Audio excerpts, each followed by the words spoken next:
And this For more than is 20 years now, Michael solid Cope has been digging into the mining history and mapping the mineral resources of southern Oregon. His company, American Mining Research, seeks to identify and help develop the vast mineral wealth he says lies underground, especially in Jackson, Josephine, Douglas, and Curry counties.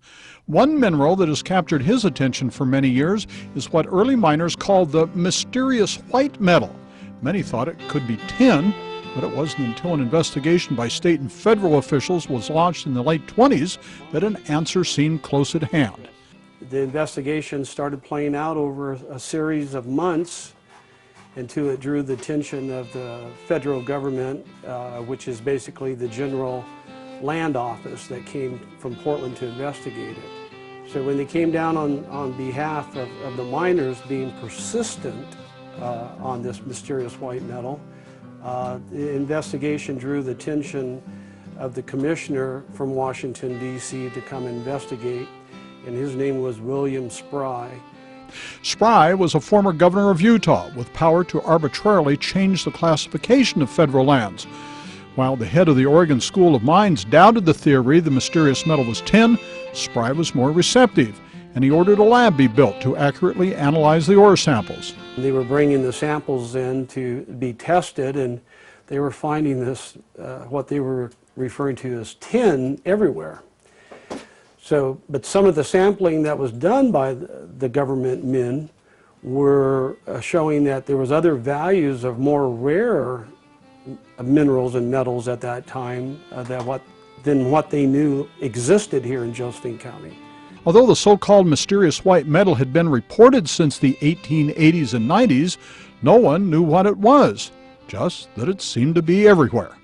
What they were doing was they were getting this mysterious white metal in ingots out of the ashes of cook stoves when they would stick the rock straight in there, and they would roast it, and basically it would create solid droplets of silver metal in their ashes. Some miners even made rings and other trinkets and tools out of the mysterious white metal. The Southern Oregon Spokesman newspaper released a story here on Tuesday, March the 22nd, 1927, and the headlines of the story right here is that Grants Pass may become center of tin production.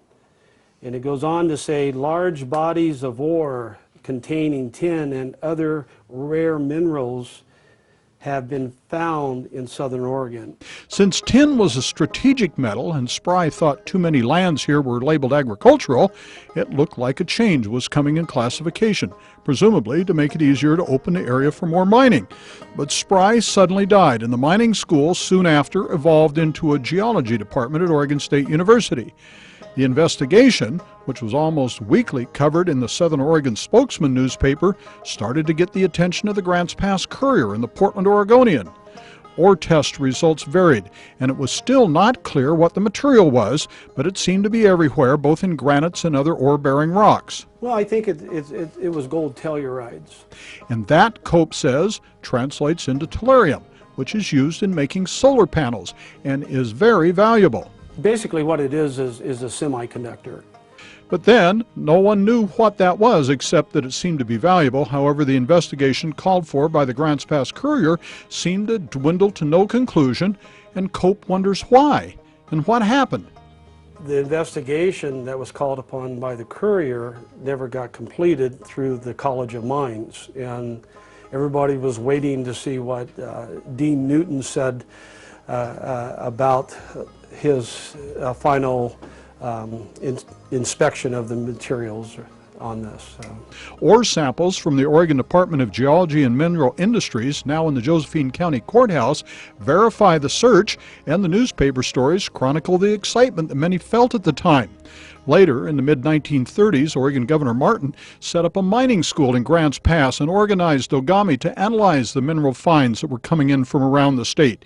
He said then that the mineral resources here could probably pull Oregon out of the Depression. Now, Cope says the investigation needs to be completed and another look taken at how lands are classified in southern Oregon. We actually have evidence showing that we have gold tellurides here in Josephine County. So that's the point of this, and it could be related to the mysterious white metal. We still don't know yet. If Cope's figures are right and the research that he's done is correct, there should be a vast treasure underneath the city of Grants Pass and throughout southern Oregon. He says the big problem is to get the attention of those who manage those lands and direct their development so that miners can get in and tap into some of these resources. At Grants Pass, Ron Brown, Newswatch 12.